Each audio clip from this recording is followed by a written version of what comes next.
Salut, ici Jules Mwamba. Alors, vous êtes intéressé par aller aux États-Unis y faire les études? Cette vidéo est à coup sûr pour vous. Pour obtenir une bourse d'études aux États-Unis, vous pouvez suivre les étapes ci-après. Primo, ça me rappelle quelqu'un.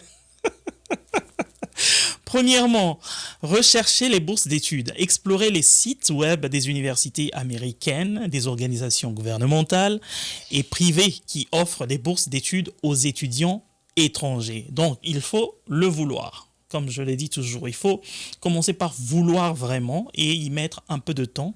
Aller sur les sites sur Internet, commencer à explorer les sites des universités américaines. Il y a toujours des opportunités qui sont données. Donc, commencez dès à présent, si vous voulez vraiment aller aux États-Unis, dès à présent, commencez à faire des recherches sur Internet.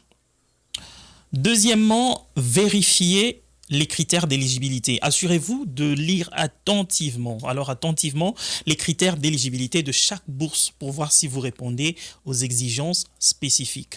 Si vous trouvez que votre profil ne va pas avec la bourse en question, en tout cas, moi je vous dirais de zapper tout de suite parce que vous allez perdre votre temps pour rien. Donc regardez bien ce que vous voulez faire et votre profil et ce qui est donné et voyez si tout ça match. Si ça ne matche pas, zappez, passez à autre chose. Troisièmement, préparez vos documents. Rassemblez les documents requis tels que les relevés de notes ou relevés de cotes, les lettres de recommandation, les résultats des tests standardisés et rédigez aussi une lettre de motivation convaincante. Et quand je dis convaincante, c'est-à-dire vous allez leur dire pourquoi vous êtes le candidat idéal. Il faut vous vendre, il faut savoir vous vendre. Mais n'oubliez pas, il faut faire un tout petit peu de louange aussi à l'université. Il faut dire pourquoi vous avez choisi cette université, pourquoi vous avez préféré cette université. Il faut tresser un tout petit peu de louange là-bas. Il ne faut pas non plus en faire trop. Hein, ça risque de sonner faux.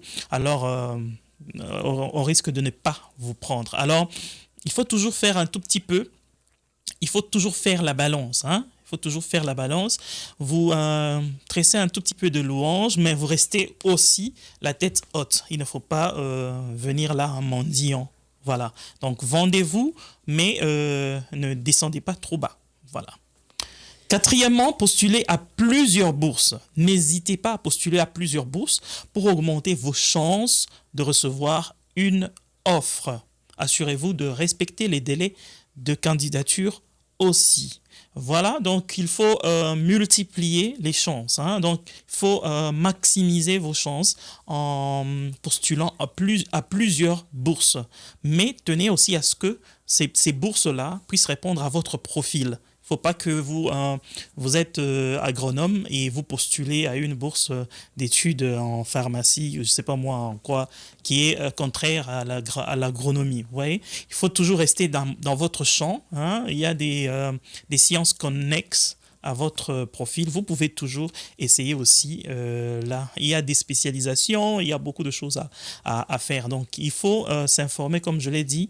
Il faut toujours rester branché sur Internet. Cherchez, vous trouverez. Somme toute, je dis, il faut multiplier, maximiser vos chances en postulant à plusieurs sortes de bourses, mais dans un champ où vous allez vous retrouver. Voilà. 5. Soyez attentifs aux opportunités locales. Certaines ambassades américaines ou organisations locales peuvent offrir des bourses ou des programmes d'échange. Renseignez-vous auprès des institutions éducatives et des centres culturels près de chez vous. Il y a maintenant plusieurs gouvernements qui offrent la possibilité d'avoir des bourses.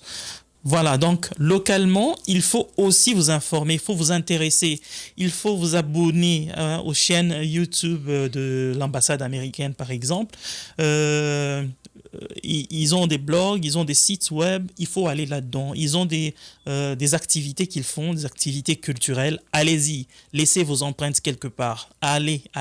Et c'est souvent gratuit quand ils font des... moi, je me rappelle quand j'étais à Kinshasa, je partais là-bas pour couvrir les manifestations, mais aussi pour me détendre parce qu'il y avait toujours de la musique, il y avait des jazz, il y avait beaucoup de choses qui se faisaient. Donc, vous pouvez aller commencer à vous détendre aussi avec le centre culturel américain dans votre ville.